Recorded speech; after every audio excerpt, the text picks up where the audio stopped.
Okay, so till now, in the earlier few lectures, we have looked at the microscopic theory of superconductivity, where we came across the BCS theory of superconductivity, and we could calculate various parameters like the gap, the free energy of the superconductor, and then we had the density of states. The energy spectrum of single particle states in the Cooper pair, what is their energy of these quasi-particle energies, and the excitation energies that are associated with them. All of these things we could calculate microscopically. And in principle, one could use the BCS to go on further and calculate various aspects of superconductivity, but it becomes very cumbersome. It becomes very difficult, and though people do it, okay, the people have done quite a few calculations using the BCS theory, we would like to switch gears and we come to another theory, which is the Ginzburg Landau theory of superconductivity, which is a mean field description of the superconductor. And you don't really get down to the microscopics, you discuss the mean field aspects of the superconductivity, and this itself is very useful because you can do a lot with this Ginzburg Landau theory and understand a lot of the behavior of superconductors, especially type 2 superconductivity can be described very well with the Ginzburg Landau theory. So I will have now a set of lectures which will deal with the Ginzburg Landau theory, and we will try and apply it to discuss about type 2 superconductivity and aspects of type 2 superconductors. So this will be the next few lectures will be dedicated to understanding the Ginzburg Landau theory of superconductivity. So for quite a few, the Ginzburg Landau theory you would have already been exposed to through courses in condensed matter physics or your statistical mechanics courses and so on. You would have already been exposed to Ginzburg Landau theory. So here I will not go into the general aspects of the Ginzburg Landau theory, just give a brief overview to refresh your memory on the Ginzburg Landau theory, and then we will apply it for superconductors. So basically the Ginzburg Landau theory was developed, the GL theory was developed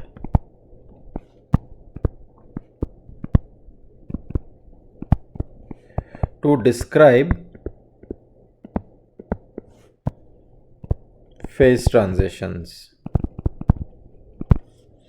So it was a very general theory which is used to describe phase transitions in systems. It could be magnetic system, it could be liquid crystal system phase transition. So anywhere where you can use a mean field description of a phase transition, you can use the Ginzburg Landau theory, and here we will apply it for superconductivity. So here we will use the Ginzburg Landau theory to describe superconductors, and since the superconducting transition is also a phase transition, since the superconducting transition is also a phase transition, so the material from a normal state going into a superconducting state is a phase transition because it is going into a macroscopic quantum state. In the normal state, each electron is behaving individually. It has nothing to do with the other electron. They are not in phase. However, once you make a transition into the superconducting state, you enter into a state in which all the electrons are behaving in unison. They are all in phase, and you describe it with one single wave function. So this is a phase transition, and so the superconducting transition is a phase transition, and we will use the Ginzburg Landau theory to describe this phase, okay, and the properties of this phase, namely the superconducting state, with using the Ginzburg Landau theory. Okay, now in Ginzburg Landau theory, in GL theory, there is the concept of an order parameter. So this order parameter, let's call it as say psi for the moment. Okay, let's call it psi for the moment. This is the order parameter of the system. Okay, and this concept of the order parameter is that it characterizes how much of the system is ordered, that when it enters from a disordered state to an ordered state across a phase transition point, then the extent of order which develops inside the system is measured by this order parameter. So above the transition temperature, the system is completely disordered, the order parameter is 0. So above the transition temperature, the order parameter is 0.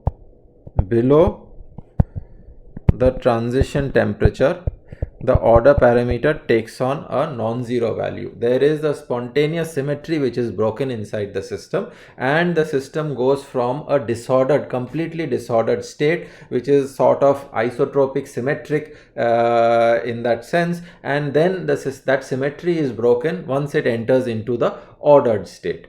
Okay, and a typical example is the magnetization developing in a ferromagnet.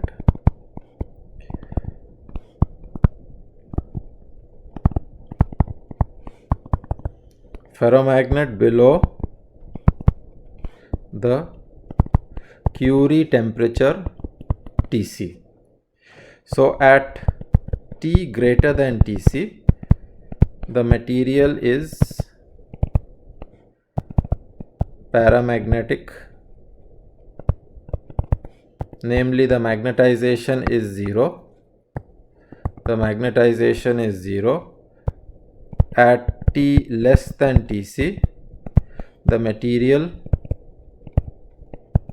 is ferromagnetic with magnetization not equal to 0. There is a finite number of moments which start getting ordered inside the system. They start aligning internally because of the exchange interaction which is present, which is your thermal energy has become less than the exchange interaction strength between the moments inside the system, and the moments start getting aligned. Okay, so a finite magnetization develops inside the system, or a magnetic moment develops inside the system, and which is stable at that temperature. Okay, so and this is described by an order parameter developing in the system. The order parameter is equivalent to the magnetization. The order parameter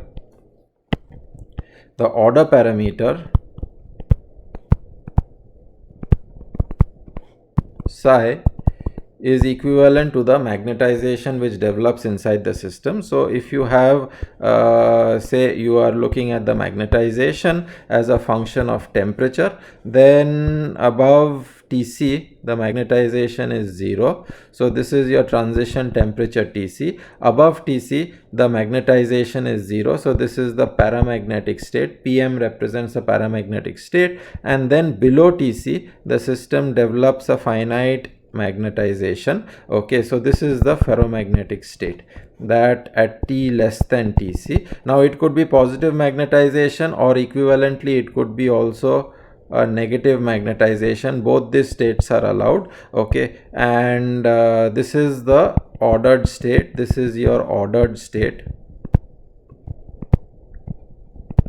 and this is your disordered state. So below this you develop a finite order parameter in the system, which so the symmetry is broken below the transition temperature. Okay, and here we make a few assumptions according to the Ginzburg Landau theory, that the first basic assumption is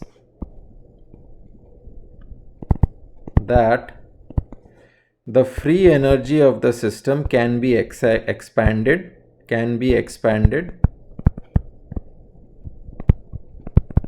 in terms of the order parameter psi. Okay, so we can expand the free energy in terms of the order parameter. So the free energy can be written in terms of the free energy of the normal state free energy. So this is the free energy of the normal state, and then you expand it in terms of lambda psi in terms of the, let us say, lambda psi plus alpha psi square plus gamma phi cube plus beta psi raised to 4 and higher order terms. Okay, so you can actually expand it out. The free energy is expanded in terms of these order parameters. For now we will not take any derivatives of this order parameter. We will just look at the terms which are expanded. So the free energy, you are expanding it out in terms of these order parameters. Okay, and so this is the first assumption that you make, and the second assumption that you make is that the coefficients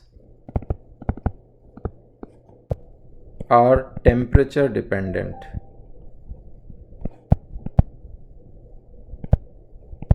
Namely, these coefficients are temperature dependent. Okay, you assume that you can expand these coefficients. For example, alpha can be expanded in terms of something like T minus Tc. You can expand out this coefficient in terms of some temperature, okay, where Tc is the critical temperature of the system, but these coefficients explicitly encode the temperature dependence of the system. Okay, so that is the second assumption, is that these coefficients have a temperature dependence in this expansion.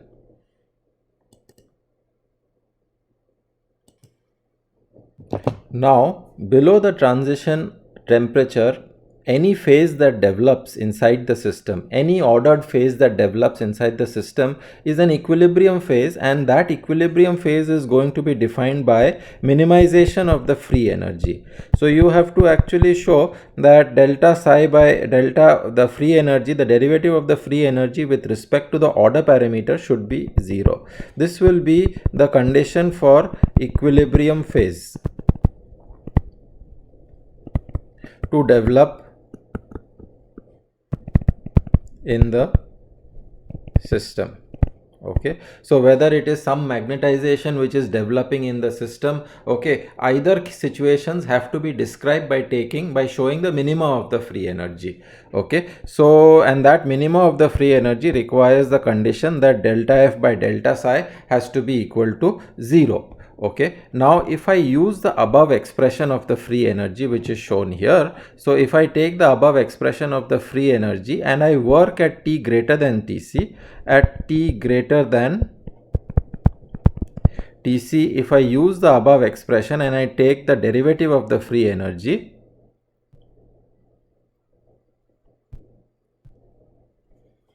then the derivative of the free energy with respect to psi would give me lambda plus terms like 2 alpha psi and then higher order terms. Okay, and at T greater than Tc, we know that the order parameter is 0. Order parameter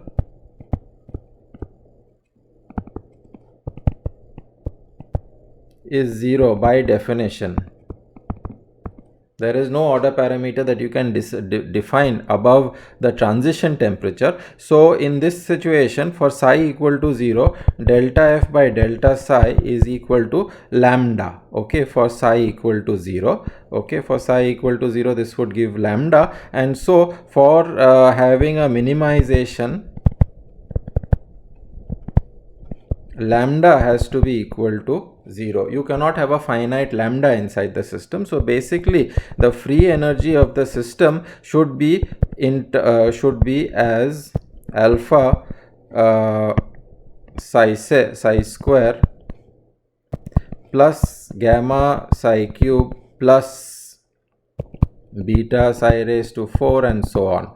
Okay, now here is another condition. The other condition is that the free energy cannot, okay, so you know that the system can either in the if you look at the ferromagnetic case, if you look at the ferromagnetism that was occurring inside the system has equal likelihood of ordering into a plus magnetized state or a minus magnetized state. So the system can either align with positive magnetization, or it has equal probability of aligning with minus magnetization. We have not applied any external field, so in the absence of an external field, there is equal chance of, and nature will not favor whether it's a positive magnetized state or a negative magnetized state. Now if you look at this expression that we have got here, that we have derived here, the cube term, the presence of odd powers, okay, the presence of odd powers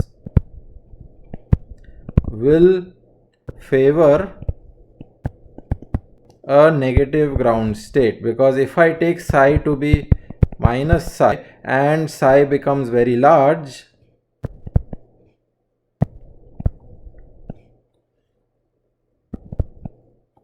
and psi becomes large, then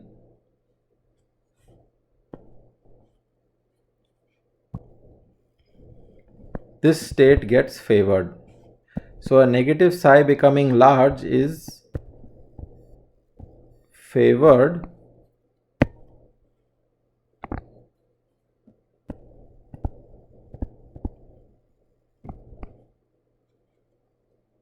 over positive psi, and this is undesirable because you don't want to favor one particular state over the other state. There should be no difference between plus and minus psi, and so therefore all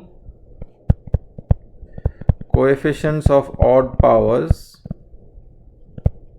are 0, just from symmetry considerations, that you don't want a plus and minus psi state to be favored in any way, and therefore you remove all odd powers, and therefore the free energy ultimately is written in terms of alpha psi square plus beta psi raised to 4 and so on, okay, where you are expanding in terms of this order parameter. Now, so this is the real form of the free energy that you are familiar with, that the Ginzburg Landau free energy for any system is expressed in this form. Now let's consider we are not too far from the transition, and so we just considered that the free energy is up to the second term, okay, that is alpha psi square plus beta psi raised to 4. In fact, for most cases, just considering up to this second term beta psi raised to 4 suffices. You can describe most of the things up to this within this term. Okay, now what you have to do is you have to minimize it. Okay, so you have to minimize it to get the free energy minima of the system. Okay, so if you do that, then you will have two solutions. Okay, now people actually also put this additional 2 just to take care of factors. Okay, so I will continue to use this additional 2. Beta is just a constant, okay, and you divide it by a factor of 2, it doesn't matter. So your redefined beta is beta by 2, and if you do this, you can show that psi has two solutions. Psi is equal to 0 or psi square is equal to minus alpha by beta. Okay, there are two solutions which are possible in the system, and one is that psi is equal to 0 and another is psi is equal to minus alpha by beta. Okay, now before we go forward, okay, let us look at this solution. Let us look at this free energy form, Fn plus alpha psi square plus beta by 2 psi raised to 4. Now here beta has to be greater than 0. This is the first condition, that beta has to be greater than 0, because if beta was less than 0, then the term of minus psi raised to 4 would have dominated. Okay, this would have been the dominant term. That means that then only very large psi would be the only solution of the system. Very large psi would be the only solution possible, because you see that suppose if beta was less than 0, then the free energy would be Fn plus alpha psi square minus mod of beta by 2 psi raised to 4, and then the free energy would tend to minus infinity if psi tends to minus infinity, because this term would take it to minus infinity, dominating over all the other terms. Okay, so therefore this is not allowed. Okay, this is not allowed, so beta has to be greater than 0. Okay, so now let's come back to our minimization of the free energy. Delta F by delta psi equal to 0 leads us to two solutions. Alpha equal to, it leads us to two solutions, psi equal to 0 and psi square is equal to minus alpha by beta. Okay, now psi is equal to 0 is a trivial solution. This is possible for t greater than Tc. Okay, this is definitely a possible solution, because we know for the disordered state above the transition temperature psi is equal to 0. So we want the solution to be such that t less than Tc, this is favored, and for t greater than Tc, this solution is favored. Okay, so how do we do that? Okay, alpha is written as a t minus Tc. This we have already, this is as per assumption that the coefficients of the free energy expansion can be expanded in terms of this temperature, and to the first order we consider that their expansion is like this. Now if this is the expansion, then psi square equal to minus alpha by beta becomes equal to minus a by beta t minus Tc, and if t is greater than Tc, then a by beta is, of course, a, where a is greater than 0. I must mention here you use the coefficient a is greater than 0. Since a by beta is greater than 0, it would mean that psi square is minus of a by beta t minus Tc.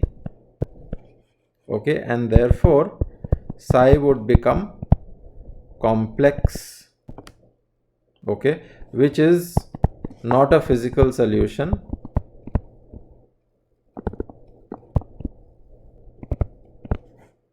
So therefore for t greater than Tc, between psi is equal to 0 and psi square equal to minus alpha by beta, the solution, the valid solution for minima is psi equal to 0. Okay, and for t greater than Tc, for t less than Tc, once you go to t less than Tc, alpha by beta minus alpha by beta becomes equal to minus a by beta t minus Tc. Now for t less than Tc, t minus Tc becomes less than 0, and therefore minus alpha by beta, which is plus a Tc minus t, becomes greater than 0. Okay, so therefore psi square, which is equal to minus alpha by beta, which is now mod of a by beta Tc minus t, is the valid minima of free energy at T less than Tc. So below the transition, you now have a new minima which is generated, and now psi square is no longer 0, or psi is not equal to 0. You are entering a finite order parameter. You are entering a finite order parameter developing at T less than Tc, and the value of that finite order parameter is psi is equal to plus minus square root of a by beta Tc minus T, okay, at T less than Tc, and psi becomes equal to 0 at T greater than Tc. So this psi is equal to 0. So these are the minima in the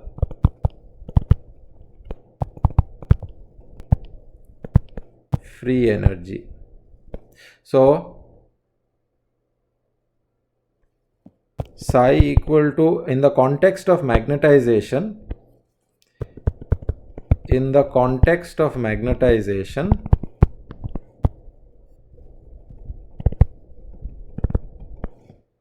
psi equal to plus minus square root of a by beta Tc minus T corresponds to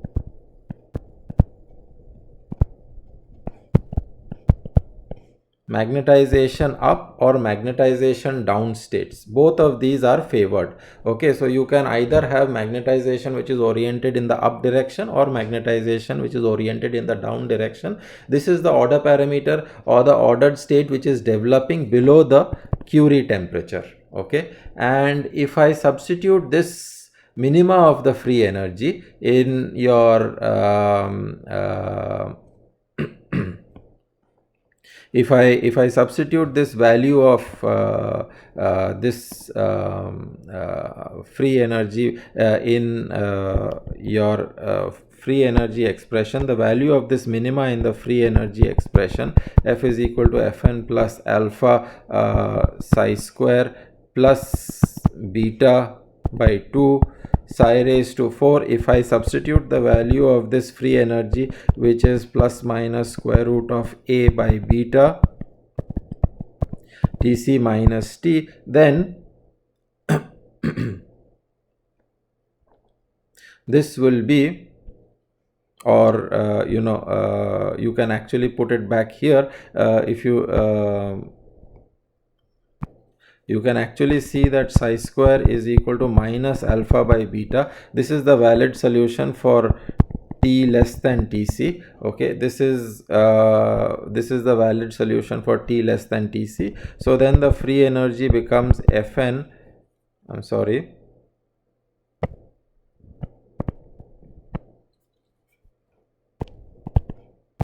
F is equal to Fn minus alpha square by beta, because this psi square you are just substituting this here. Okay, and then plus alpha by 2 alpha square by 2 beta alpha square by 2 beta, and this would give you the free energy Fn would be minus of alpha square by 2 beta.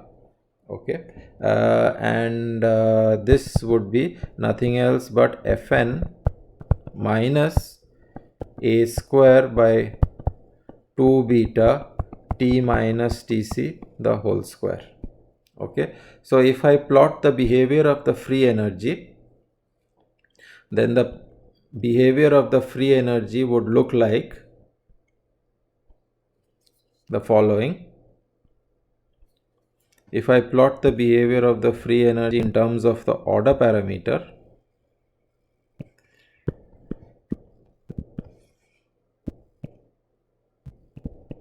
psi, then the order parameter would have two minimas at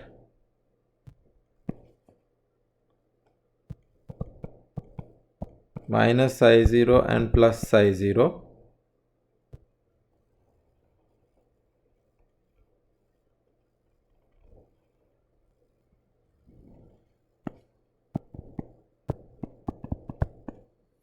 Okay, and this would be maintained at below the superconducting below the transition temperature. As long as you are below the transition temperature, the system can be in either of these two minimas. The system can be either in this minima state or in this minima state. One of them is up and the other could be down. So there are two minimas which are possible inside the system. As you raise the temperature, the system, and you go towards the transition temperature, these minimas become shallower and shallower. Okay, so as you raise the temperature, these minimas will become shallower until at Tc, the minima which develops inside the system is at T greater than Tc. The minima now becomes at the order parameter 0. Okay, so the minima is now at 0. Above the transition temperature, the minima becomes 0. The system is no longer ordered, it gets into a disordered state. But these are the two ordered states. So at T less than Tc, you have two possible ordered states inside the system, and this is the free energy description of the system. Okay, so if I look at this expression, okay, this describes how the free energy of the system develops as a function of temperature inside the system. Okay, and the order parameter psi naught is equal to plus minus square root of a by beta Tc minus T raised to half. So this is how order parameter is going to behave. The order parameter below the transition is going to behave as, it is going to be 0 psi naught is equal to 0 above the transition, and below the transition the order parameter will go as Tc minus T raised to half plus, or it can go in the other way also, okay, which is represented by the plus and minus. So it can go either into the plus psi naught or minus psi naught. This is your wave function. This is your order parameter psi, how it behaves, okay, across the transition. So this is as far as the overview of Ginzburg Landau theory is concerned. These are the general understanding of Ginzburg Landau, and now we will apply this for the superconducting state, and we will write down the Ginzburg Landau for the superconducting state inside the system.